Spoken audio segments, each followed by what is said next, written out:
বাংলাদেশের রাজনীতিতে আবারও আলোচনার কেন্দ্রে কার্যক্রম নিষিদ্ধ দল আওয়ামী লীগের সভাপতি ও ক্ষমতাচ্যুত প্রধানমন্ত্রী শেখ হাসিনা। নীরবতা ভেঙে ভারতীয় সংবাদ মাধ্যম এনডিটিভিকে দেওয়া সাক্ষাৎকারে তিনি ঘোষণা দিয়েছেন, চলতি বছরের মধ্যে তিনি দেশে ফিরবেন। রাজনৈতিক বিশ্লেষকদের মতে এটা শুধু বক্তব্য নয়, এই সাক্ষাৎকারের সময় স্থান ও কূটনৈতিক প্রেক্ষাপটও এখন সমান গুরুত্বপূর্ণ।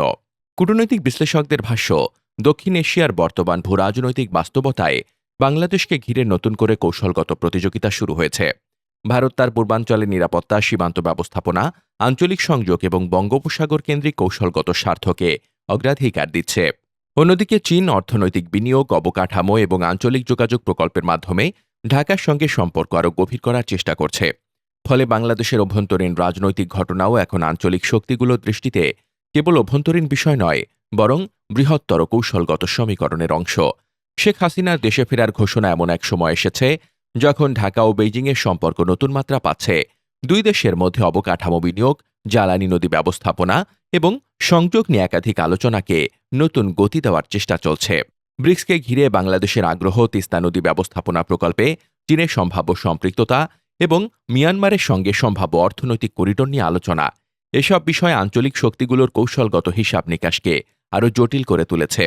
দর্শক, বাংলাদেশ যদি চীনের সঙ্গে অর্থনৈতিক ও অবকাঠামোগত সহযোগিতা আরও বিস্তৃত করে, তবে ভারত স্বাভাবিকভাবে পরিস্থিতি নিবিড়ভাবে পর্যবেক্ষণ করবে। কারণ বাংলাদেশ শুধু প্রতিবেশী রাষ্ট্র নয়, ভারতের উত্তর পূর্বাঞ্চলের যোগাযোগ, নিরাপত্তা এবং বঙ্গোপসাগরীয় কৌশলের সঙ্গে সরাসরি সম্পৃক্ত।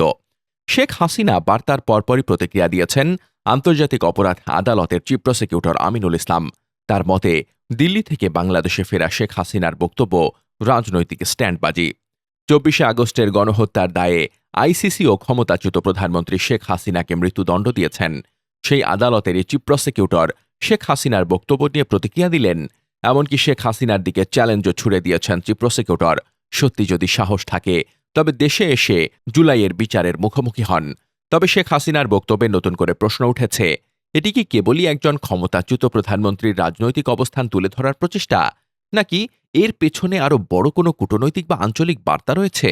কারণ দক্ষিণ এশিয়ায় এখন ভারত চীন প্রতিযোগিতার নতুন অধ্যায় চলছে।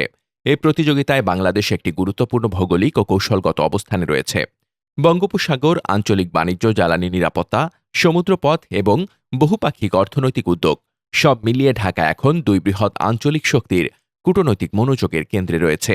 আর সে কারণেই ঢাকাকে নানামুখী ব্যস্ত করে রাখার চেষ্টা করছে ভারত। Desk report, বার্তাবাজার।